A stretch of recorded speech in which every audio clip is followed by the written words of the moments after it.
Guys, I'm going to be talking to you about living as a lion and a lamb. I have Noah right here. This is one of the kids here at Moreno Valley Church of Christ.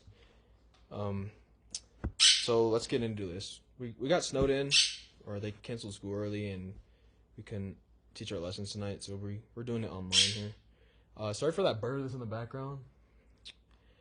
Yeah, I'm not going to get further into that. But living as a lion and a lamb. Today you will decide what kind of man you will be. Today you will decide what kind of leader you will be. Right now I want us to focus on Jesus, his emotional life. Jesus is a very passionate man. Jesus is an emotional man as well. He's just passionate. He's passionate for you and others. He's passionate for the Father's will. He desires everyone to know him and follow him into the kingdom of God. Jesus is emotional as well. He is also a lion. In the Bible, we see Jesus as a lion. He's tough, he's rough, and we see in Revelation 5:5, weep no more, behold the lion of the tribe of Judah, the root of David, has conquered, so that he can open the scroll and its 7 seals. What do lions do? They conquer. What do lions eat? Literally anything. Who is the king of the jungle? Who's the king of the jungle? A lion. Exactly. What are lions afraid of? Nothing. Right. Yeah. Jesus is a lion. Fierce, bold. He's always in the front line. He holds the line. Doesn't back down. Never back down. Never what? Never give up. Right. How many do you see Jesus as primarily a lion? Here are some emotional statements found in the Bible. He was indignant, angered, zealous, and passionate. An amazing lion scene we see in John chapter 2, verses 15 and 17. So he made a whip out of cords and drove all from the temple courts, both sheep and cattle. He scattered the coins of the money changers and overturned their tables. To those who sold doves he said, "Get these out of here. Stop turning my Father's house into a market." His disciples remembered that it is written, "Zeal for your house will consume me." He made a whip. He turned the tables. He also drove everyone out. Why, you may ask? Zeal for the Father's house has consumed him, aka a lion. Jesus saw an issue. He used his strength for religious leaders who forced roles that God never made. Some of you are lions, fierce, strong, bold, and hold the line. When you read the Bible, you will see Jesus as a lion. Jesus is emotional. He is a lamb. In the Bible, we see Jesus as a tender lamb. He is compassionate. In John chapter 1, verse 29, it says, "The next day, John saw Jesus coming toward him and said, 'Look, the Lamb of God, who takes away the sin of the world.'" First off, we see it says the Lamb of God, and that he takes away the sin of the world. What do lambs do? They depend on each other. Are lambs intimidating? No.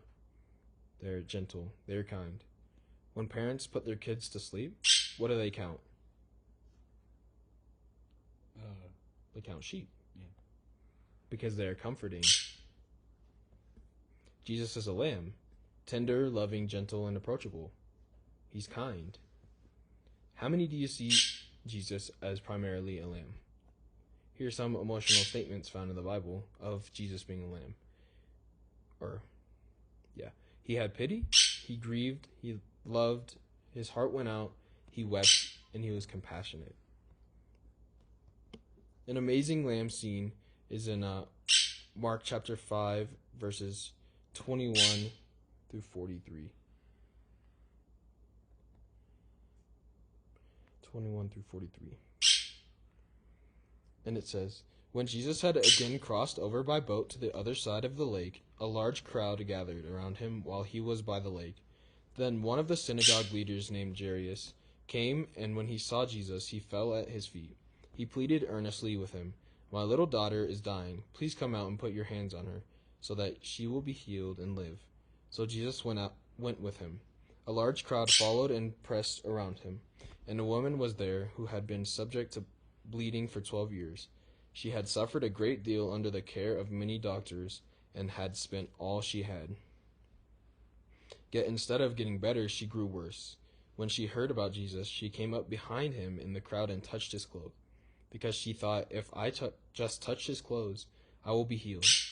Immediately, her bleeding stopped, and she felt in her body that she was freed from her suffering. At once Jesus realized that power had gone out from him. He turned around in the crowd and asked, "Who touched my clothes?" "You see the people crowding against you." His disciples answered, "And yet you can ask, 'Who touched me?'" But Jesus kept looking around to see who had done it.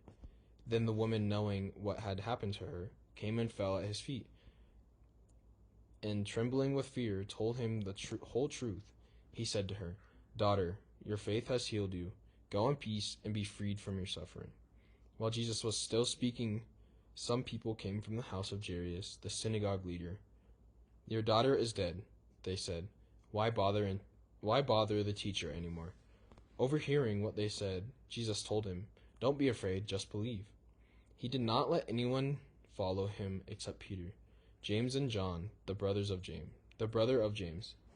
When they came to the home of the synagogue leader, Jesus saw a commotion, with people crying and wailing loudly. He went in and said to them, "Why all this commotion and wailing? The child is not dead, but asleep." But they laughed at him. After he put them all out, he took the child's father and mother and the disciples who were with him, and went in where the child was. He took her by the hand and said to her, "Talitha koum," which means, "Little girl, I say to you, get up." Immediately the girl stood up and began to walk around. She was 12 years old. At this, they were completely astonished. He gave strict orders not to let anyone know about this, and he told them to give her something to eat. Jairus comes to Jesus, scared for his daughter's life. Jairus' heart is broken at the news of his daughter's death. But how does Jesus respond? He comes to her bedside, takes her hand, and heals her. That resembles the lamb side of Jesus. Jesus used his tender, loving heart for those who were hurting spiritually. Some of you are lamb, compassionate, tender, kind, and safe. When you read the Bible, you will see Jesus as a lamb. But on the contrary, lions will run into a fight. Lambs don't like conflict. They will run from a fight. Lions attack. They advance. Lambs, they're passive. They don't challenge. They don't attack.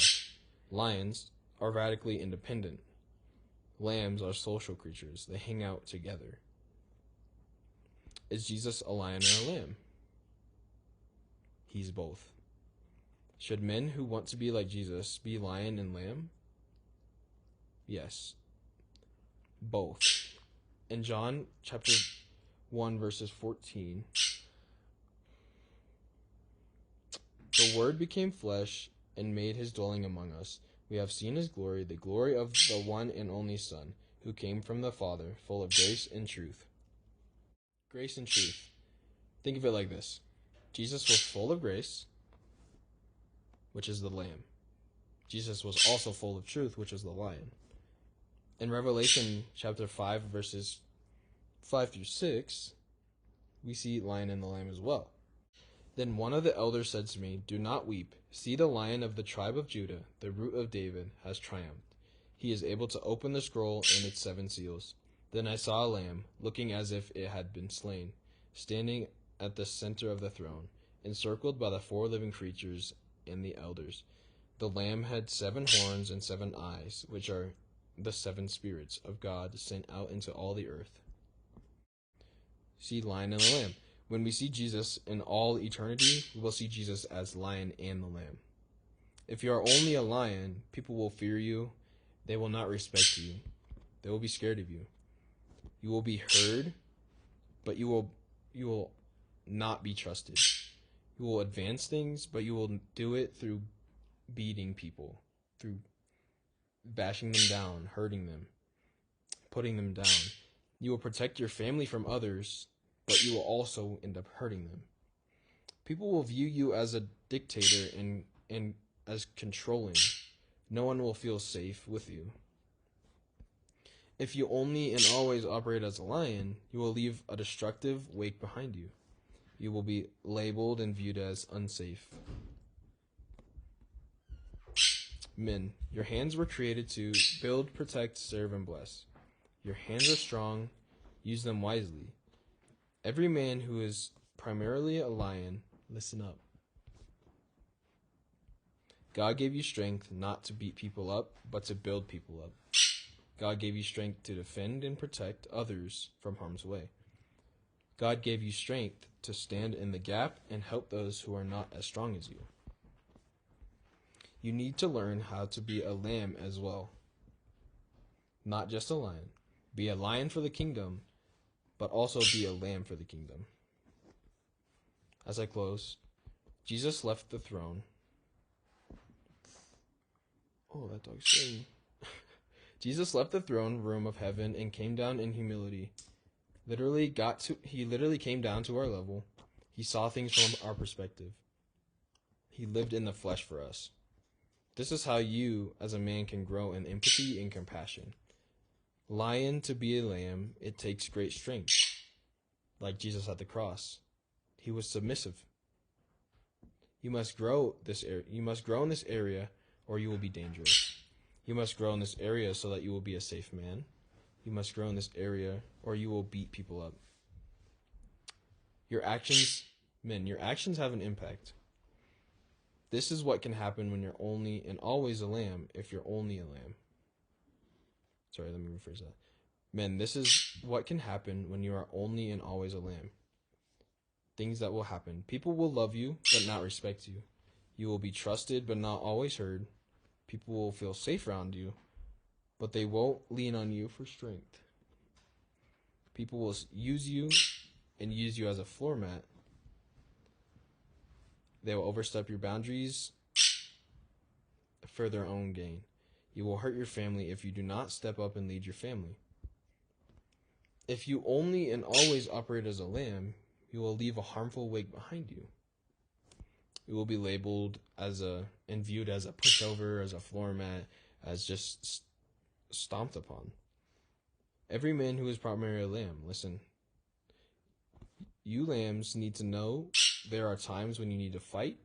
There are times when you need to protect. There are times when you need to stand and times where you need to speak.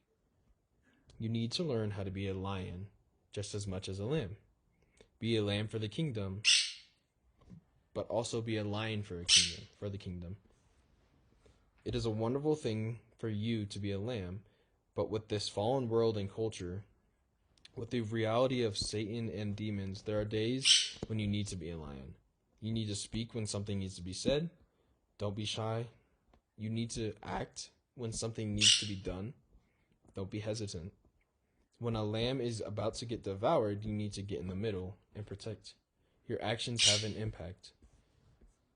Now, finally closing up, in 1 Corinthians chapter 16, verses 13 and 14 says, "Be on alert, stand firm in the faith, act like men. Be strong.